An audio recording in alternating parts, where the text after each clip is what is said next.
Dengan lipat potong, reaksi ketiga yang kita pelajari tadi setelah ini.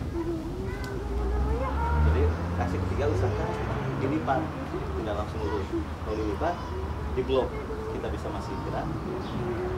Dan kalau misalnya tidak diblok, kita dekat. Kalau misalnya tidak diblok dengan itu, kita langsung dekat. Dan kalau dekat, reaksi ke sana aman. Karena kalau saya masih di sini, dan posisi sama. Tapi kalau saya dekat, posisi beda.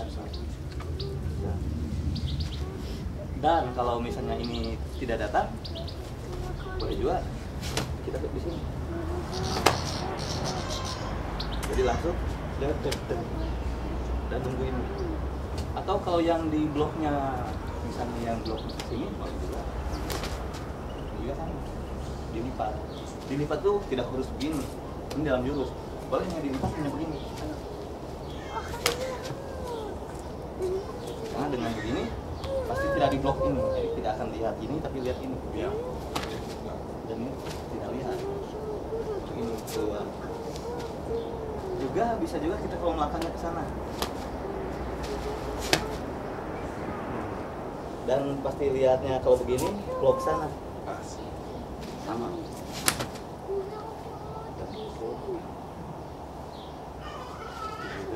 Boleh juga lipat potong dari